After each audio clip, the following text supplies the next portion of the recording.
राधे राधे। आज की लीला। ठाकुर जी की प्रतीक्षा में सदा ही विरहानल में स्वामिनी इन कुंजों में अपने नित्य सखी मंजरिन से अपनी व्यथा कहती है। सखी विरह में मुझे प्रियतम को स्मरण ही तो प्राण को धारण कराते हैं। अब हुनाए आए प्रियतम, एक एक पल युग सम लागे है सखी।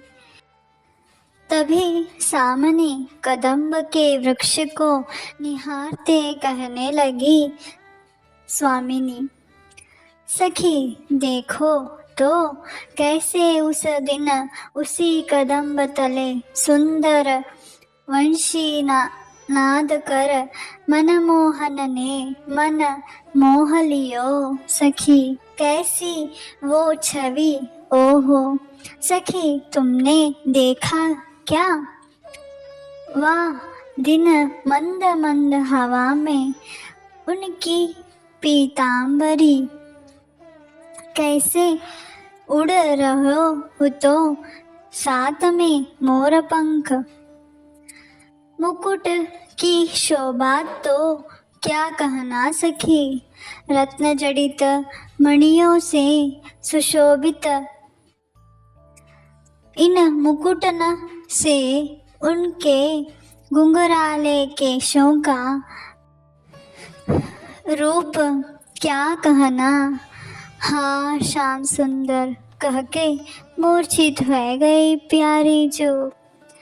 ललितादिक ने उन्हें मखमली शैया पे सुलाया।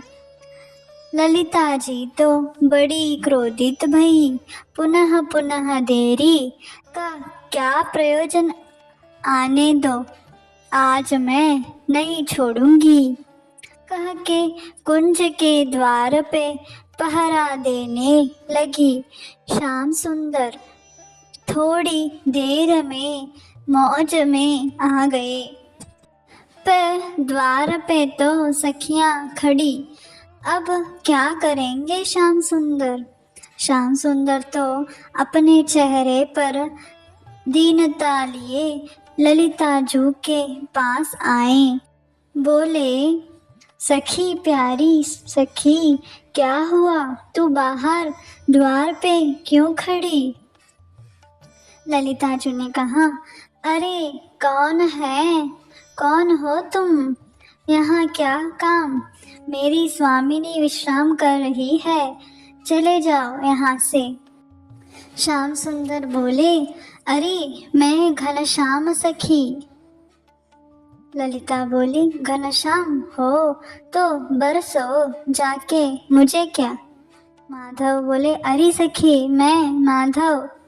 ललिता ने कहा, माधव हो तो माधवी के यहाँ जाओ, मुझे क्या? प्रियतम बोले, अरे मैं मनमोहन। ललिता जी बोली, मनमोहन तो मनमोहनी के पास जाओ, पर मैं तुम्हें अंदर नहीं जाने दूंगी। प्रियतम बोले, अरे मैं कहाँ करूँ सखी, कौन अपराध भयो सखी मोते, वहाँ प्यारी जो मेरे विरह में कातर हो रही होंगी, अरे तुम ये क्या कर रही हो सखी? ललिता जी ने बोला, अपना सही परिचय दो तभी तो अंदर छोड़ूंगी।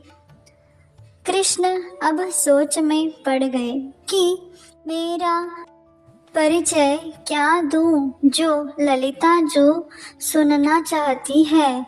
अपनी कमरिया एक हाथ रख के एक हाथ से अपनी थोड़ी पे रख के सोचते हुए वही टहलने लगे।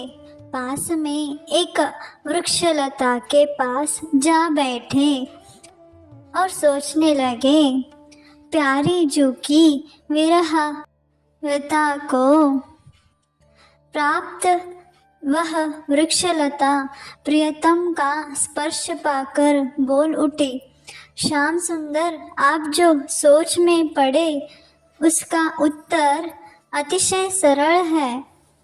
प्यारी जू के होकर ही उनके कृपा दृष्टि को पा सकते हैं। तो आपका उत्तर भी यही है। आपका परिचय कि आप प्यारी जू के प्यारे हो सुन के रोम रोम पुलकित हो उठा प्रियतम का।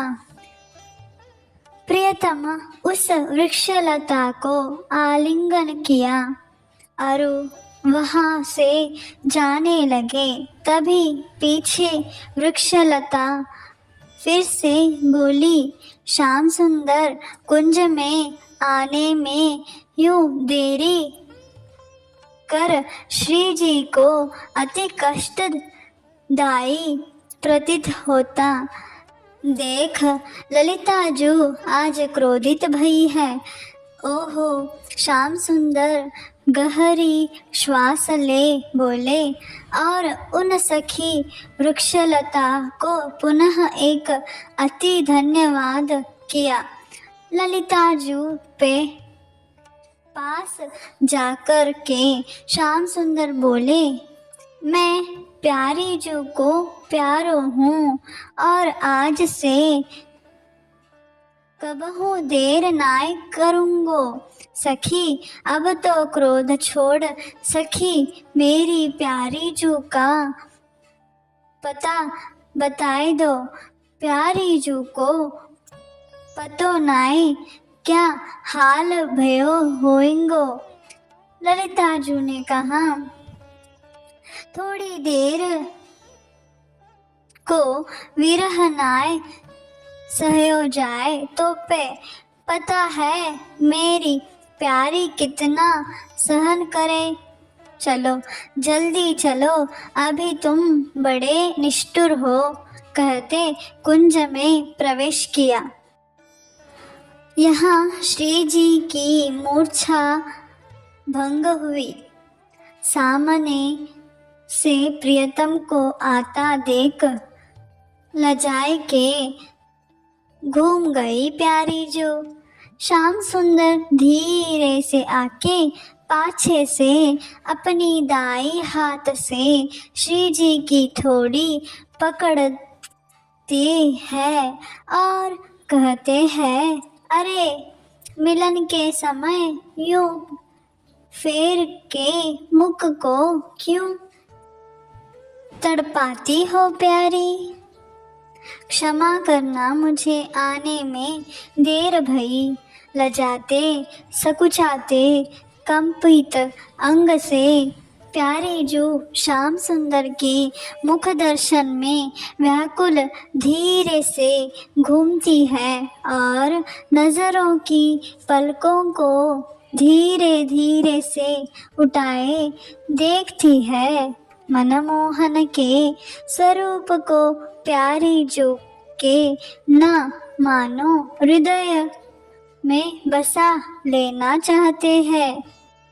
प्रेम की पराकाष्ठा से रोमांच हो उठा प्यारी जू को।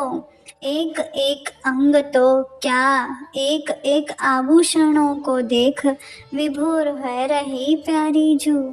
प्रियतम के गले में एक बड़ा सा रत्न जड़ित हार है। वहाँ पे प्यारी जू देखती रह गई। देखते देखते वे लगा कि कोई सुंदरी वहाँ है।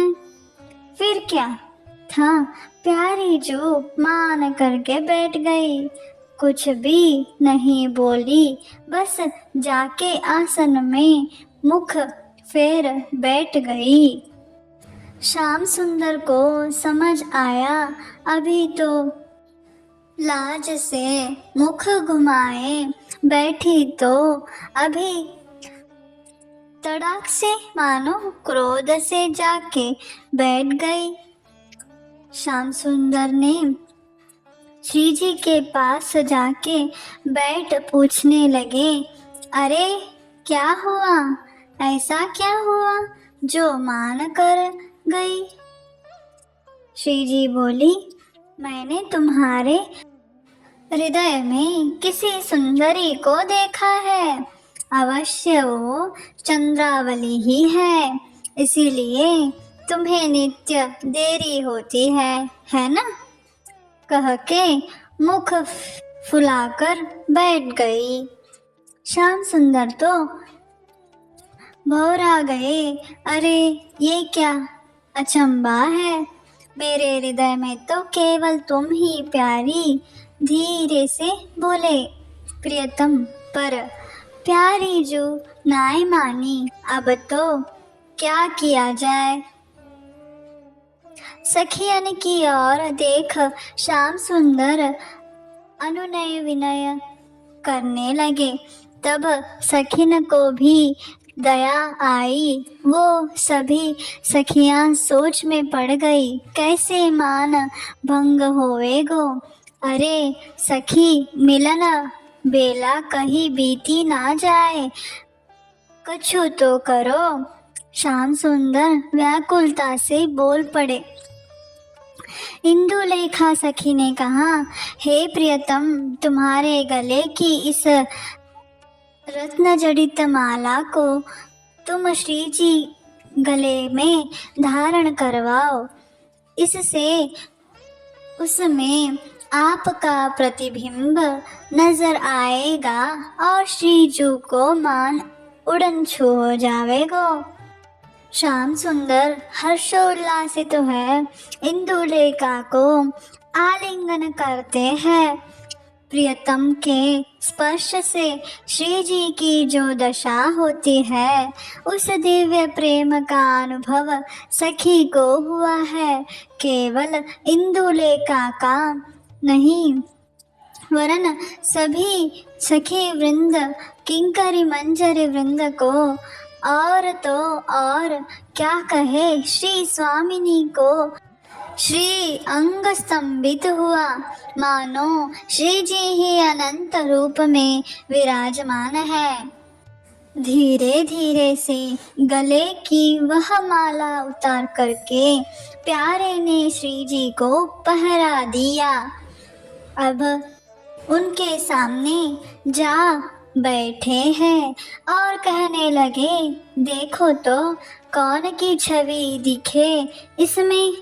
इतना कहने पर श्री जी ने अपने गले में पहरी उस मणि को देखा।